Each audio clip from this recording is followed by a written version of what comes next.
Assalamualaikum warahmatullahi wabarakatuh. Perkenalkan, saya Anissa Muhi, peserta Latsar CPNS Puslatbang KDOD Angkatan 15 tahun 2020. Pada pembelajaran kali ini, kita akan mempelajari mengenai etika publik pada ASN. Definisi etika lebih dipahami sebagai refleksi atas baik atau buruk, benar atau salah yang harus dilakukan, atau bagaimana melakukan yang baik atau benar. Sedangkan moral mengacu pada kewajiban untuk melakukan yang baik atau apa yang seharusnya dilakukan. Definisi dari kode etik itu sendiri adalah aturan-aturan yang mengatur tingkah laku dalam suatu kelompok khusus.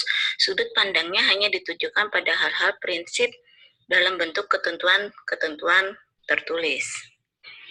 Jika kita membicarakan kode etik profesi, artinya ketentuan tertulis itu hanya dipegang teguh oleh sekelompok profesionalitas tertentu. Untuk kode etik aparatur sipil negara itu sendiri ada 12. ASN harus jujur, bertanggung jawab, dan berintegritas tinggi. Sedangkan ia dalam melayani masyarakat harus bersikap hormat, sopan, dan tanpa tekanan.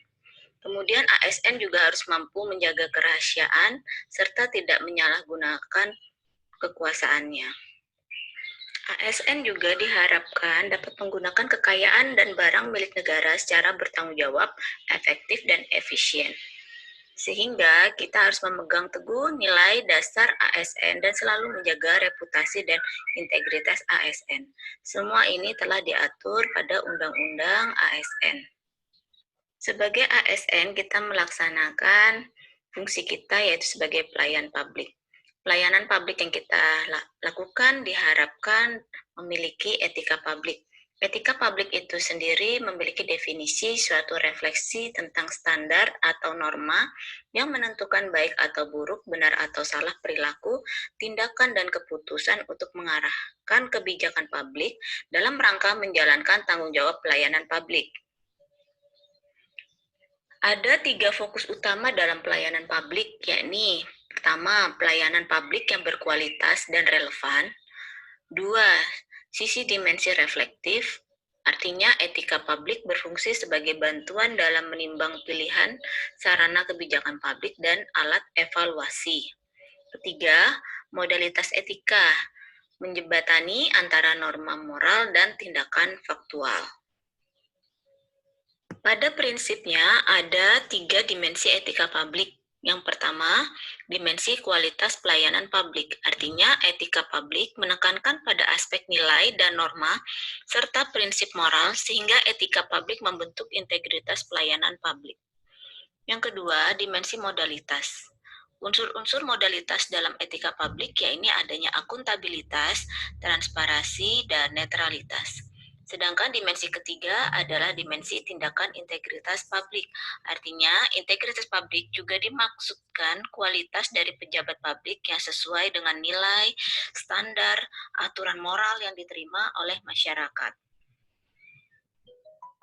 Pelayanan publik yang profesional membutuhkan tidak hanya kompetensi teknik dan leadership, namun juga kompetensi etika. Tanpa kompetensi etika, pejabat cenderung menjadi tidak peka, tidak peduli, dan diskriminatif. Sehingga diharapkan di sini profesionalitas ASN dan etika harus berjalan secara seimbang. Di era birokrasi reformasi, kita mengenal adanya perubahan mindset dari perilaku pejabat publik. Di antaranya adalah penguasa saat ini bukan yang berkuasa, tetapi ia menjadi pelayan publik. Yang kedua, merubah wewenang menjadi peranan. Dan yang ketiga, merasa jabatan adalah suatu amanah. Perubahan mindset yang juga harus dilakukan adalah perubahan dalam sistem manajemen, yaitu mencakup kelembagaan, ketatalaksanaan, budaya kerja, dan lainnya untuk mendukung terwujudnya good governance. Tujuan reformasi birokrasi itu sendiri yaitu kita menginginkan suatu birokrasi yang bersih dari KKN, pelayanan publik yang berkualitas, dan meningkatkan kapasitas akuntabilitas kerja. Sebagai pelayan masyarakat, tentu saja pejabat publik harus memahami keinginan dan harapan masyarakat yang harus dilayaninya. Oleh sebab itu, sudah wajar kita melakukan perubahan terhadap penyelenggaraan pemerintahan kita menjadi lebih baik, yaitu yang dikenal dengan istilah good governance.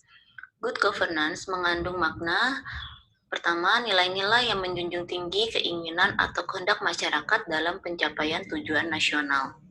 Yang kedua, ia mengandung aspek-aspek fungsional dari pemerintah yang efektif dan efisien dalam pelaksanaan tugas untuk mencapai tujuan tersebut.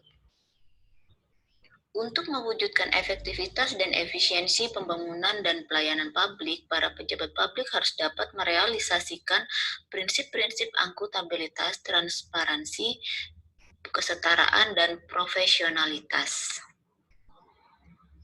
Secara realitas, kita mendapatkan hambatan utama dalam merealisasikan prinsip-prinsip tersebut. Di antaranya adalah aspek moralitas yang berkembang di masyarakat menjadi pemikiran yang lebih materialistik dan sekularistik. Sehingga kita harus mengembangkan kemampuan moral dan spiritual kita agar tidak kalah dengan pemikiran materialistik dan sekularistik, sehingga tetap tercapai tujuan pembangunan nasional kita, sehingga tata kelola pemerintahan kita tetap menjadi lebih baik lagi. Untuk mewujudkan suatu pembangunan nasional atau pelayanan publik yang profesional, maka dibentuklah suatu kode etik ASN yang sudah diatur dalam Undang-Undang Nomor 5 Tahun 2014. Dengan aturan-aturan tersebut diharapkan ASN tidak menyalahgunakan kekuasaannya dan dapat menghindari adanya konflik kepentingan dalam melaksanakan kebijakan publik ataupun pelayanan publik. Demikian sesi pembelajaran mengenai etika publik. Semoga kita dapat menanamkan nilai-nilai etika publik standar tinggi pada diri kita masing-masing. Assalamualaikum warahmatullahi wabarakatuh. Terima kasih.